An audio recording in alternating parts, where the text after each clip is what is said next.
Cerita dongeng Abu Nawas dan Pencuri. Dongeng ini dari negeri Timur Tengah. Apa? Aku kehilangan 100 keping emasku. Kurang ajar. Seru saudagar kaya. Saudagar kaya tidak menyangka rumahnya yang dijaga dengan ketat bisa dimasuki pencuri. Hal itu membuatnya sangat geram. Ia ingin tahu siapa yang berani mencuri kepingan emas miliknya. Saudagar kaya lalu memasang sebuah pengumuman. Ia akan menyerahkan sebagian emasnya kepada pencuri jika pencuri itu mau mengembalikan kepingan emas miliknya. Namun hal itu sama sekali tidak membuat si pencuri mengembalikan emas tersebut kepada saudagar kaya. Saudagar kaya pun kembali membuat sebuah pengumuman. Ia akan menyerahkan semua emasnya kepada pencuri asal pencuri itu mau mengakui perbuatannya.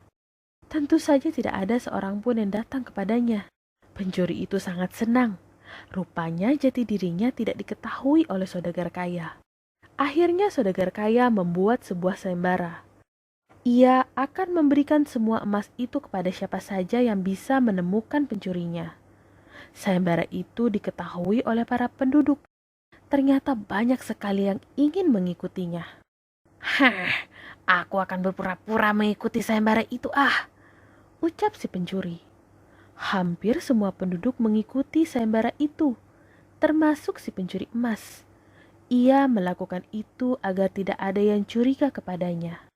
Beberapa hari kemudian, tidak ada satupun orang yang berhasil menangkap pencurinya. Saudagar kaya itu pun teringat dengan Abu Nawas. Iya, ada Abu Nawas lah yang bisa menyelesaikan masalahku, ucap saudagar kaya. Tetapi Abu Nawas sedang tidak ada di rumahnya. Seminggu lagi ia baru pulang ke rumahnya. Mengetahui bahwa saudagar kaya hendak meminta bantuan Abu Nawas, si pencuri jadi ketakutan. Tidak ada masalah yang tidak dapat diselesaikan oleh Abu Nawas. Wah, lebih baik aku segera pergi dari desa ini, ucap si pencuri. Tapi jika aku pergi, penduduk akan tahu bahwa akulah yang mencuri emas itu. Bagaimana ya? Tambah si pencuri itu. Akhirnya pencuri itu memutuskan untuk tetap tinggal di rumahnya, apapun yang terjadi. Ia merasa cemas dan takut jika rahasianya sampai terungkap. Seminggu kemudian, Abu Nawas pulang dari berpergian. Saudagar kaya pun segera menemuinya. Ia menceritakan masalahnya kepada Abu Nawas. Abu Nawas mengerti. Ia akan mencari jalan keluar untuk menemukan pencurinya. Kumpulkanlah semua penduduk besok pagi. Pasti aku akan menemukan pencurinya, ucap Abu Nawas. Saudagar kaya pun pulang. Ia memerintahkan pembantunya untuk mengumpulkan semua penduduk besok pagi. Keesokan harinya, semua penduduk sudah berkumpul. Di sana juga terlihat saudagar kaya yang sedang menunggu Abu Nawas. Beberapa saat kemudian, datanglah Abu Nawas dengan membawa bambu yang begitu banyak. Untuk apa Abu Nawas membawa sebegitu banyak bambu? Gumam saudagar kaya. Namun dia tidak berani menanyakan langsung kepada Abu Nawas.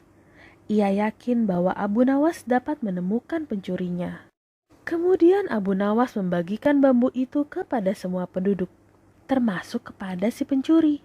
Semua bambu yang aku bagikan kepada kalian sudah aku beri mantra. Besok kalian kembalilah ke sini dengan membawa bambu itu.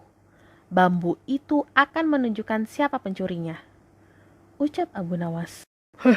Bagaimana bambu ini bisa menunjukkan siapa pencurinya, Abu Nawas? Tanya salah satu penduduk. Besok pagi, bambu itu akan bertambah panjang 1 jengkal jika dipegang oleh orang yang mencuri emas milik saudagar kaya, seru Abu Nawas. Akhirnya semua penduduk paham. Mereka tidak perlu takut bambu miliknya akan bertambah panjang, karena memang mereka bukanlah pencurinya. Ulalah, namun rupanya si pencuri kebingungan. Ia mulai mencari cara agar bambu yang dimilikinya tidak bertambah panjang sejengkal.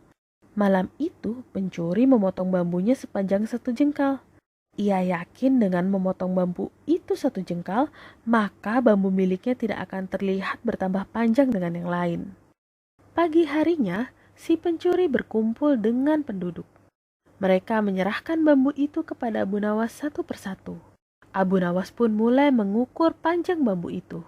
Tentu saja bambu milik pencuri terlihat berbeda, sebab bambu tersebut lebih pendek 1 jengkal karena sudah dipotong. Akhirnya Abu Nawas menemukan pencurinya. Sebenarnya bambu yang diberikan Abu Nawas adalah bambu biasa, jadi tidak akan bertambah panjang seperti katanya. Jadi ia tahu pencuri itu pasti akan memotong bambunya. Akhirnya Abu Nawas mendapatkan 100 keping emas dari saudagar kaya. Dan sebagian besar ia bagi-bagikan ke rakyat miskin. Nah, pesan moral dari cerita ini, orang yang berbuat jahat hidupnya tidak akan tenang. Ia akan selalu diselimuti oleh rasa takut dan gelisah. Dan jika kita memiliki rezeki berlebih, sebaiknya kita membagikannya dengan saudara-saudara kita yang membutuhkan. Oke, terima kasih sudah mendengarkan. Sampai jumpa. Dah.